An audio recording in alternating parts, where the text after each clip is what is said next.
Final check now of the solid rocket booster commanding.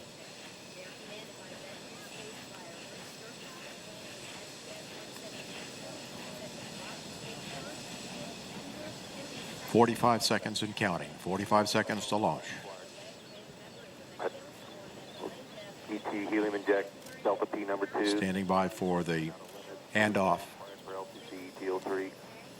We're go. Copy. And the handoff has occurred. Ground launch sequencer has handed off to Atlantis' onboard computers. 25 seconds. There you go. Yes, sir. Test up my net. We're going to continue. South impression water system is activated. 15 seconds and counting. 10 seconds. T-minus 10, 9, 8, 7. Main engine start. 5, 4, 3, 2, 1. And liftoff of Space Shuttle Atlantis to assemble the framework for the science laboratories of tomorrow. Houston now controlling. Houston, Atlantis, roll program.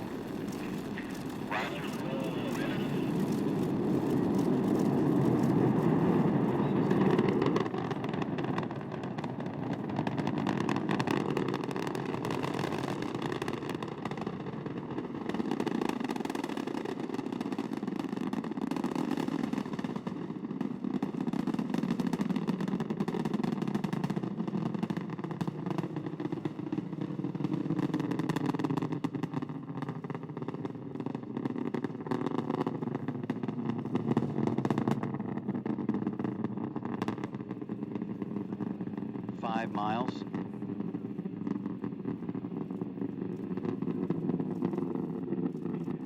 Houston, Atlantis, go at throttle up. Copy, Houston, go at throttle up. 1 minute, 10 seconds into the flight. The 3 liquid-fueled engines are back at full throttle. At liftoff, the fully fueled shuttle boosters and external tank weighed 4.5 million pounds. It now has burned half that liftoff weight in propellant.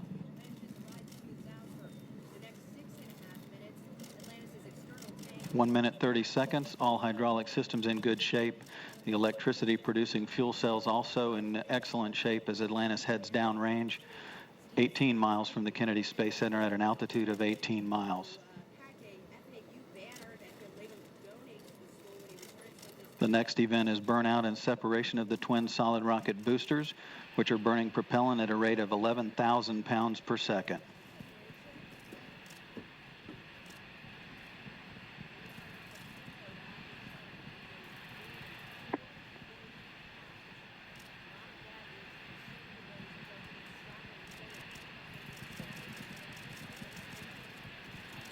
SRB separation is confirmed 2 minutes, 15 seconds into the flight. Atlantis is traveling 3,000 miles per hour, downrange from the Kennedy Space Center 46 miles, altitude 35 miles.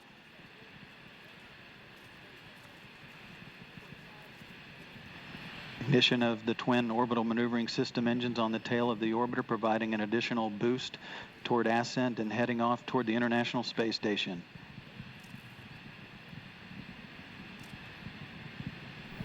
Two minutes, 45 seconds into the Sam, flight. in a moment, we're going to hear the different decisions being made about whether or not they would have to abort and to where they would go if they have to abort in terms Atlantis, of returning to site. 2-engine TOW. Okay, 2-engine TOW means. Okay, transatlantic abort. So at this point, if they lost one main Atlantis engine, can reach Zaragoza in Spain in the event of a single engine failure. Spain. However, all 3 engines are continuing to perform as expected. Hydraulic systems in excellent shape, as are the fuel cells producing the electricity for now, the for vehicle. about the next 40 3 seconds, minutes, they 20 could still seconds come into back the here to flight. Kennedy Atlantis Space is Center, 97 declare a miles return to downrange launch with an site altitude if of that 51 became miles. necessary. But once they reach a little more than 3,800 miles per hour, they can't do it. 5,300 miles an hour, and then 5,300 at that miles, point, no, they're no longer capable of coming back.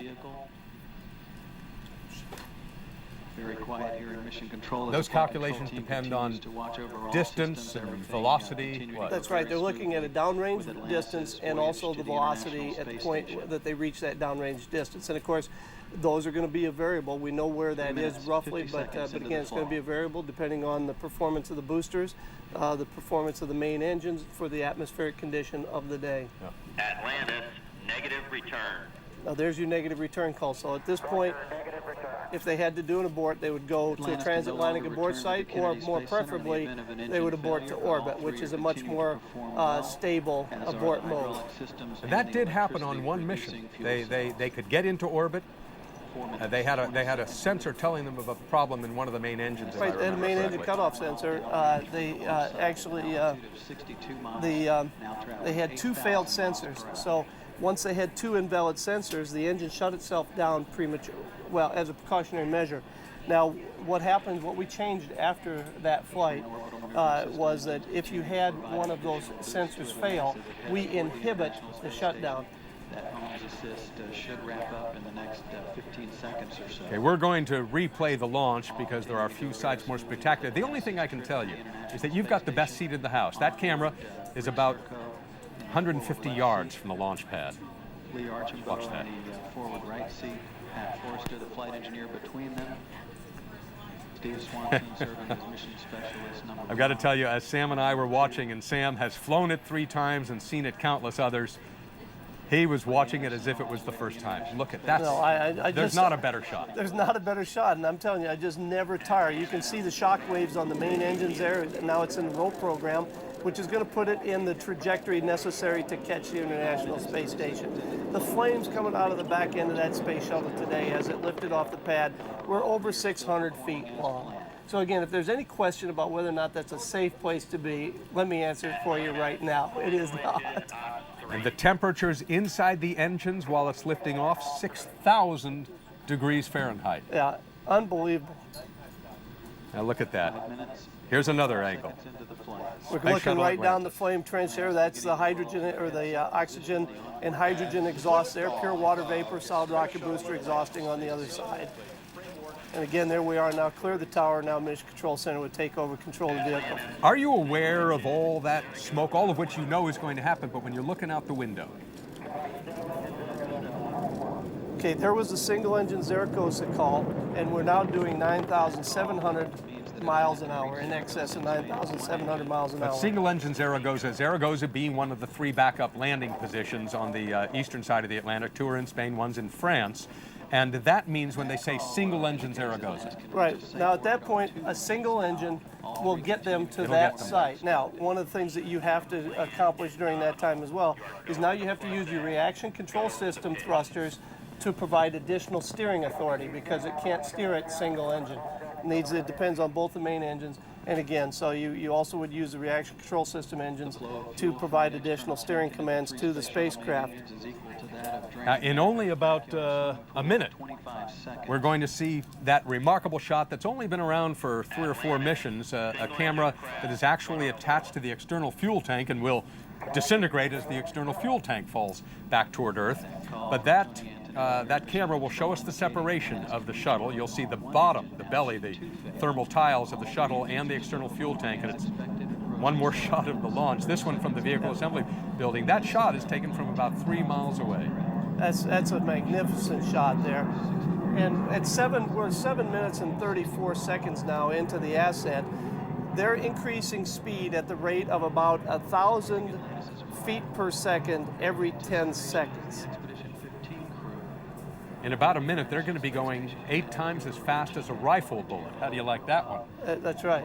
8 times as fast as a rifle bullet. To what degree do you sense your speed during ascent? Well, during ascent, you're as a matter of fact, they're going to 3G limiting right now. They're at 3Gs. They're just about. Let me stop here for a minute because they're going to be. There it is. Approaches low. This is a live shot from We're standing by a for camera the main on the engine external fuel tank at the bottom of your from screen. The booster officer here in Mission And Control. that's the belly of the shuttle, and you can see the attachments and separations coming in. Just wait a few seconds. Those brackets will blow off, and you will see what appears to be the shuttle rising, but in fact that's not what's happening because it's on a fairly fast and straight trajectory. Rather, the camera, which is on the external main fuel engine tank, cutoff confirmed, 8 minutes 35 seconds main into the engine flight. cutoff confirmed.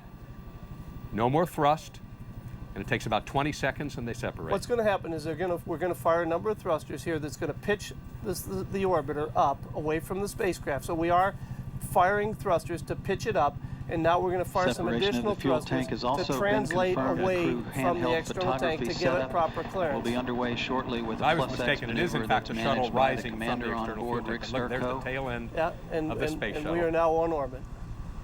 Traveling how fast? 25,800 Falling away. You feet can per see the second, thruster or jets firing as the orbiters being maneuvered 17,604 for the, miles an hour. handheld photography. Atlantis, Houston. Still we show a nominal MECO.